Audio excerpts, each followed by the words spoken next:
ক্লাসরুমে artificial intelligence বা AI কথাতে শুনলেই মনে হয় শিক্ষা ব্যবস্থায় একটা বিশাল বিপ্লব আসতে চলেছে। কিন্তু এই বিপ্লবটা ঠিক কিভাবে হবে, আর এর পেছনের আসল কারিগর কারা? চলুন আজকের এই বিশ্লেষণে আমরা এই প্রশ্নগুলোরই উত্তর খোঁজার চেষ্টা করি। আমি বিশ্বাস করি যে এআই আমাদের শিক্ষাদান এবং শেখার পদ্ধতিতে বিপ্লব ঘটাতে পারে। দেখুন, এই একটা বাক্যই কিন্তু আমাদের আলোচনার সুরটা বেঁধে দেয়। সম্ভাবনাটা আসলেই অংশ, কিন্তু এর সাথে জড়িয়ে আছে একটা বিশাল দায়িত্বও। কারণ এটা তো শুধু একটা নতুন টেকনোলজি না, এটা আমাদের পুরো শিক্ষা ব্যবস্থাকে নতুন করে সাজানোর একটা সুযোগ। আর এখানেই আসছে আমাদের আলোচনার মূল পয়েন্ট। এআই এর এই দারুণ সম্ভাবনাটা কি আদৌ সত্যি হবে? এটা কিন্তু অনেকাংশেই নির্ভর করছে এডটেক, মানে এডুকেশনাল টেকনোলজি কোম্পানিগুলোর ওপর। মানে যারা এই টুলগুলো বানাচ্ছে, তাদের কাঁধেই কিন্তু সবচেয়ে বড় দায়িত্বটা। তাহলে প্রশ্ন হল, এই কোম্পানিগুলো কিভাবে নিশ্চিত করবে যে এই প্রযুক্তিটা দায়িত্বের সাথে তৈরি হচ্ছে? এই সোর্সটা খুব সুন্দরভাবে আমাদের 4টি মূল স্তম্ভ বা পিলারের কথা বলছে। আর এর মধ্যে প্রথম আর সবচেয়ে জরুরি পিলারটা হল সবার জন্য সুযোগ তৈরি করা। চলুন একটু গভীরে যাই। দেখুন, প্রথম এবং সবচেয়ে বড় বাধাটা হল খরচ। একবার ভেবে দেখুন তো, যদি সবচেয়ে ভালো এআই টুলসগুলো শুধু নামি দামি আর পয়সাওয়ালা স্কুলগুলোই ব্যবহার করতে পারে, তাহলে কি হবে? এতে তো শিক্ষাক্ষেত্রের বৈষম্যটা কমার বদলে আরও বেড়ে যাবে। এই ডিজিটাল গ্যাপটা পূরণ করা তাই সবার আগে দরকার। আর এখানেই অ্যাডটেক কোম্পানিগুলোকে এগিয়ে আসতে হবে। তাদের এমন সব মডেল নিয়ে ভাবতে হবে যাতে এই প্রযুক্তির খরচ কমে। সরকারি অনুদান বা বিভিন্ন প্রতিষ্ঠানের সাথে পার্টনারশিপ করে এই টুলগুলোকে আরও বেশি সংখ্যক ছাত্রছাত্রী আর শিক্ষকদের কাছে পৌঁছে দিতে হবে।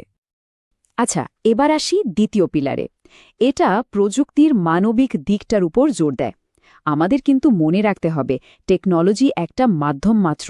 শিক্ষার আসল কেন্দ্রে তো রয়েছে মানুষ, মানে আমাদের ছাত্রছাত্রী আর শিক্ষকরা। এই স্লাইডটা দেখুন, কি দারুণভাবে এআই এর আসল ভূমিকাটা বুঝিয়ে দিচ্ছে। এআই কিন্তু কখনোই একজন শিক্ষকের বিকল্প হতে পারে না, বরং এর আসল কাজ হল শিক্ষকদের সাহায্য করা, তাদের প্রতিদিনের ছোটখাটো কাজ থেকে মুক্তি দেওয়া, যাতে তারা প্রত্যেকটা ছাত্রছাত্রীর পেছনে আলাদা করে সময় দিতে পারেন। মানে যেটার সবচেয়ে বেশি দরকার, মেন্টরশিপ, আর সেই মানবিক যোগাযোগটা, সেটা সুযোগ করে দেওয়া। আর এই মানবিকতার সাথেই কিন্তু জুড়ে আছে আরেকটা খুব জরুরি বিষয়, সেটা হলো সুরক্ষা। এআই টুলগুলো তো ছাত্রছাত্রীদের অনেক ব্যক্তিগত ডেটা ব্যবহার করে, তাই অ্যাডটেক কোম্পানিগুলোর সবচেয়ে বড় দায়িত্বগুলোর একটা হলো এই ডেটাকে সুরক্ষিত রাখা, এর গোপনীয়তা নিশ্চিত করা। মানে এটা নিয়ে কোনো রকম আপোস করা চলবে না। তৃতীয় পিলারটা হলো খোদ প্রযুক্তিটাকেই আরও উন্নত করা।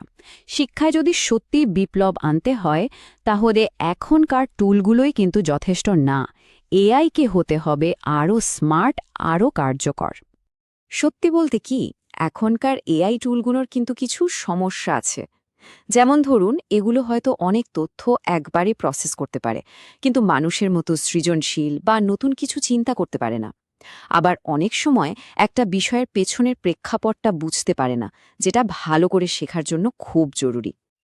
তাই এডটেক কোম্পানিগুলোর লক্ষ্য শুধু টুল বিক্রি করা হওয়া উচিত না।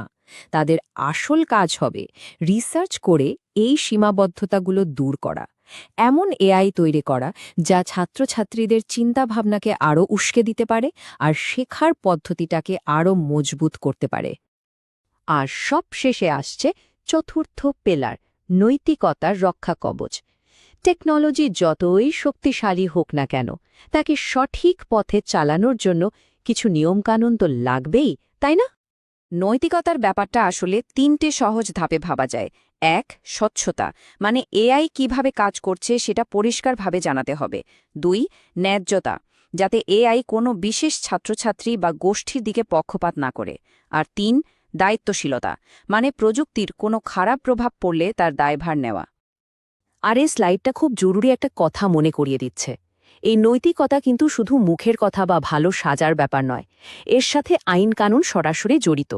ডেটা সুরক্ষা থেকে শুরু করে কপিরাইট পর্যন্ত কোম্পানিগুলোকে দেশের সব নিয়ম অক্ষরে অক্ষরে মেনে চলতেই হবে। তাহলে এই যে 4টে পিলার, এগুলোর উপর ভিত্তি করে আমরা ভবিষ্যতের একটা ব্লুপ্রিন্ট বা নীল নকশা দেখতে পাচ্ছি। কিন্তু প্রশ্ন হল, এই নকশাটাকে সত্যি করে তুলবে কে? আর উত্তরটা হলো সবাই মিলে। এই সোর্সের সবচেয়ে গুরুত্বপূর্ণ বার্তা এটাই। কাজটা শুধু অ্যাডটেক কোম্পানিগুলোর একার নয়।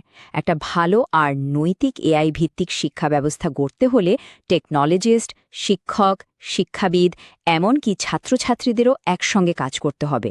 একটা সত্যিকারের পার্টনারশিপ দরকার। এই উদ্ধৃতিটা আমার মনে হয় পুরো আলোচনার সারমর্ম। এআই সম্ভাবনা অনেক, কিন্তু একে নিয়ে কাজ করতে হবে খুব সাবধানে, খুব বিচক্ষণতার সাথে। টেকনোলজির ওপর অন্ধভাবে ভরসা না করে বরং ভেবেচিন্তে একে ব্যবহার করতে হবে।